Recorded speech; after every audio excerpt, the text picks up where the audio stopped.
Sumagot po kayo ng kumpleto at makatotohanan sa aming komite. Dahil ang komite po namin, tinatratong maayos yung mga nagsasabi ng totoo sa amin at rumerespeto sa aming komite at saka sa Senado. Naintindihan niyo po yon, Miss Alice? Opo, Madam Chair. Alright.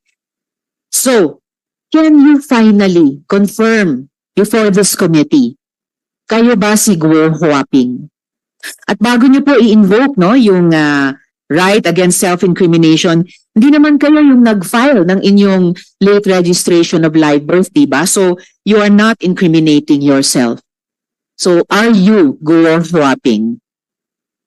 Madam Chair, may mga kaso na po na final po sa akin po sa court, kaya hindi ko po siya masagot po sa inyo ngayon. I don't think yung tanong ko ay may kinalaman sa kaso sa inyo, lalo na may prueba nang na-establish ang NBI at yung isa pang ahensya kinukumpara yung fingerprints ni Guo Huaping at fingerprints nyo bilang Alice Guo at parehong sinabi nilang magkaparehong taong ito. So, for your own sake at para sa kabatiran ng aming komite, just one last time on this very simple fundamental question. Ikaw ba si Guo Huaping? Madam Chair, hindi ko po kino-confirm at may kaso na po sa akin sinampa, sasagutin ko po sa korte po. Madam Chair, Well, may I, yes, Senjoro, one related question. Madam Chair, may I invoke? I am not going to invoke or raise a point of order, but may I invoke Section 19 of our Senate rules, which states the privilege against self-incrimination. A witness can only invoke his right or her right to self-incrimination, Madam Chair, only when a question which tends to elicit an answer that will incriminate him or her is propounded to her. However, Madam Chair, the witness or the resource person may offer to answer any question in an executive session. So I would just like to invoke that, Madam Chair, because the chairperson already stated that it will not in any way incriminate her, Madam Chair. Just to put that on record. Salamat, Sen Joel. Exactly. So, inulit, no? Yung sinabi ko na sa inyo kanina, hindi naman kayo mai-incriminate, simpleng tanong kung sino ka.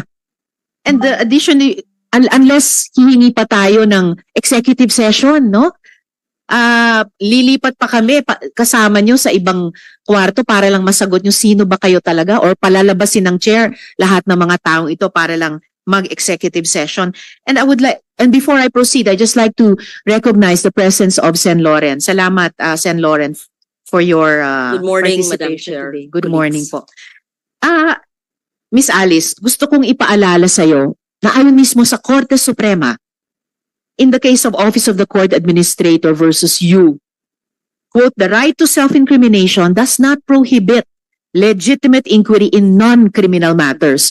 So yung tanong na, sino ka ba? Ikaw ba si Guo Huaping? Hindi yan criminal matter.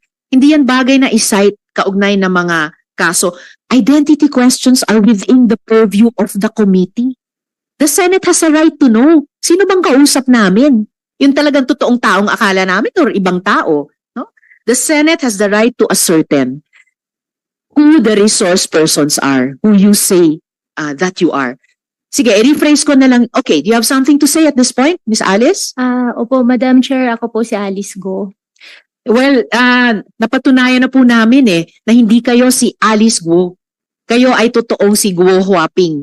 Hindi lang ang komite ang umabot sa ganyang conclusion, ang NBI mismo at ang isa pang ahensya.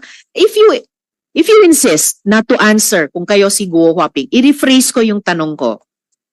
Ang tatay mo ay si Guo Jianzhong at ang nanay mo ay si Lin Wenyi. Tama ba? Ang tatay ko po si Guo Jianzhong po, Madam Chair. At ang nanay niyo? nanay si Lin Wenyi. Nako, Miss Alice, binabaliktad nyo na yung sinabi nyo sa isang previous hearing, no?